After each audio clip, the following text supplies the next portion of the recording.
ಕಾವೇರಿ ನದಿ ನೀರು ನಿರ್ವಹಣೆ ಪ್ರಾಧಿಕಾರ ಕೊಟ್ಟಿರುವಂಥ ಆದೇಶ ರಾಜ್ಯದ ಪಾಲಿಗೆ ಮರಣ ಶಾಸನವಾಗಿದೆ ಅನ್ನುವಂಥ ಮಾತು ಈಗ ನೇರವಾಗಿ ರೈತರು ಹೇಳ್ತಾ ಇದ್ದಾರೆ.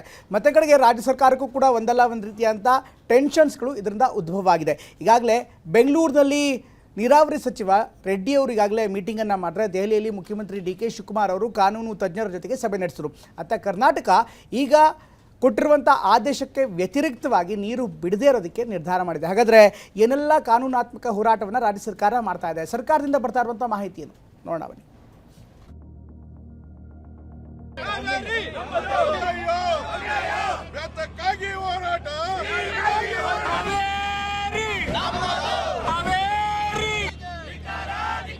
KRS ಜಲಾಶಯದ ಹಿನ್ನೀರಿನ ಪ್ರದೇಶದಲ್ಲಿದೆ. ಇಲ್ಲಿ ಎಷ್ಟರ ಮಟ್ಟಿಗೆ ನೀರಿದೆ ಅನ್ನುವಂಥದ್ದು ಈಗ ವಾಸ್ತವ ಪರಿಸ್ಥಿತಿ ಗೊತ್ತಾಗುತ್ತೆ. ಕಾವೇರಿ ಕಿಚ್ಚು ನೀರು ಬಿಡಲ್ಲ ಅಂತಿರೋ ಜಲಸಂಪನ್ಮೂಲ ಸಚಿವರು. ನೀರು ಇಲ್ಲದೆ ಇರೋದ್ರಿಂದ ನಾವು ನೀರು ಬಿಡೋಕೆ ಆಗೋದಿಲ್ಲ. CWRC ಆದೇಶದ ವಿರುದ್ಧ ಮೇಲ್ಮನವಿ ಸಲ್ಲಿಸಲು ಸರ್ಕಾರ ನಿರ್ಧಾರ. ಈ ಬಾರಿ ಸ್ವಲ್ಪ ನೀರು ಬಿಡಬೇಕು ಅಂತ ಹೇಳಿದ್ದಾರೆ. Against that order we are appealing. ಆದೇಶ ಕೊಟ್ಟಿರೋದನ್ನ ಅದಕ್ಕೆ ಅಪೀಲ್ ಹೋಗಬೇಕು ಅಂತ. ಸಿಎಂ ಡಿಕೆಗೆ ಕರೆ ಮಾಡಿ ಮಾತನಾಡಿರೋ Tamil Nadu CM Vijay. Tamil Nadu chief minister ಕೂಡ ನನ್ನ ಹತ್ರ ಫೋನಲ್ಲಿ ಮಾತಾಡಿದ್ದಾರೆ. ಇಬ್ರು ಮಾತಾಡಿದ್ದಾರೆ. ತಮಿಳುನಾಡಿಗೆ ನೀರು, ಕರುನಾಡಿಗೆ ಮರಣ ಶಾಸನ. CWRC ಅಂದ್ರೆ ಕಾವೇರಿ ನೀರು ನಿಯಂತ್ರಣ ಸಮಿತಿ ನೀಡಿರೋ ಆದೇಶ ರಾಜ್ಯದ ಪಾಲಿಗೆ ದೊಡ್ಡ ಆಘಾತವಾಗಿದೆ.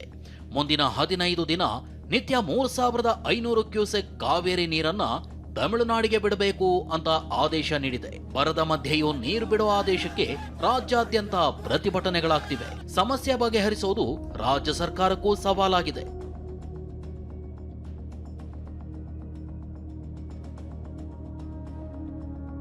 ಇದು KRS ಡ್ಯಾಂನ ಪರಿಸ್ಥಿತಿ. KRS ಡ್ಯಾಂ ಬಹುತೇಕ ಬರಿದಾಗಿದೆ. ಕಳೆದ ವರ್ಷ ತುಂಬಿ ತುಳುಕ್ತಾ ಇದ್ದ ಡ್ಯಾಂ ಸಂಪೂರ್ಣವಾಗಿ ಬತ್ತುತ್ತಿದೆ. ನೀರು ಕೊಡಬೇಕು ನಿಜ, ಆದ್ರೆ ಬರದ ಮಧ್ಯೆನೂ ನೀರು ಕೊಡಬೇಕು ಅಂದ್ರೆ ಹೇಗಾಗುತ್ತೆ ಅನ್ನೋದು ರೈತರ ಪ್ರಶ್ನೆ.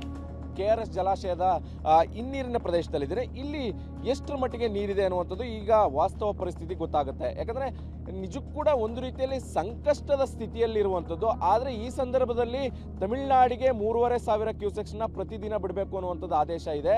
ಇದು ನಿಜಕ್ಕೂ ಕೂಡ ರೈತರಿಗೆ ಗಾಯದ ಮೇಲೆ ಬರೆ ಎಳೆದಂಥ ಪರಿಸ್ಥಿತಿ ಆಗಿರುವಂಥದ್ದು. ಯಾಕಂದ್ರೆ ಈಗಾಗಲೇ ತೀರ ಸಂಕಷ್ಟದಲ್ಲಿದ್ದಾರೆ. ಬೆಳೆ ಬೆಳಿಗೂ ಕೂಡ ಆಗದೇ ಇರೋಂಥ ಪರಿಸ್ಥಿತಿ ಇದೆ. ಈ ಸಂದರ್ಭದಲ್ಲಿ ತಮಿಳುನಾಡಿನ ರೈತರಿಗೆ ನೀರು ಕೊಡ್ತಾ ಇರುವಂಥದ್ದು ಎಷ್ಟರ ಮಟ್ಟಿಗೆ ಸರಿ ಎನ್ನುವಂಥದ್ದು ಪ್ರಶ್ನೆ ಇರುವಂಥದ್ದು.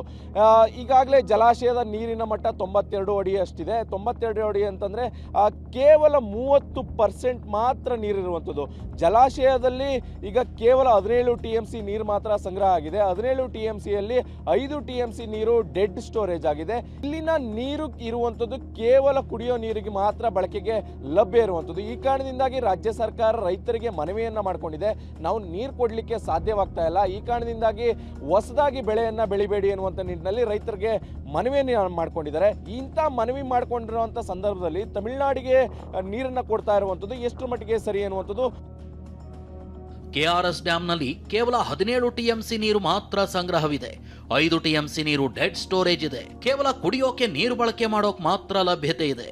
ವಾಸ್ತವಾಂಶ ಹೀಗಿರುವಾಗ ಅದು ಹೇಗೆ ತಮಿಳುನಾಡಿಗೆ ನೀರು ಬಿಡೋದು ಅನ್ನೋದು ಕರ್ನಾಟಕದ ವಾದವಾಗಿದೆ. ಆದರೆ ತಮಿಳುನಾಡು ಮಾತ್ರ ತನ್ನ ಪಟ್ಟು ಬಿಡ್ತಿಲ್ಲ.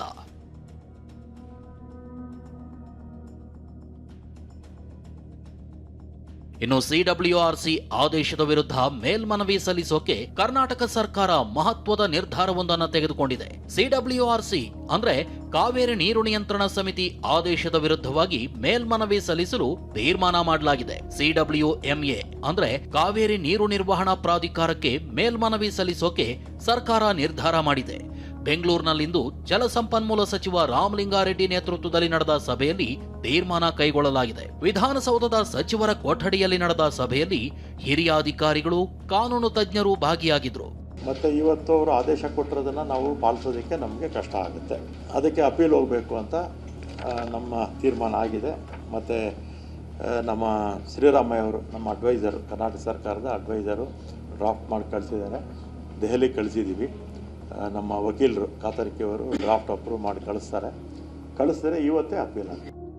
ನೀರಿನ ಕೊರತೆ ಇದೆ, ಹೀಗಾಗಿ ನೀರು ಬಿಡೋಕ್ ಸಾಧ್ಯವಿಲ್ಲ ಅಂತ ಜಲಸಂಪನ್ಮೂಲ ಸಚಿವ ರಾಮಲಿಂಗಾರೆಡ್ಡಿ ಹೇಳಿದ್ರು.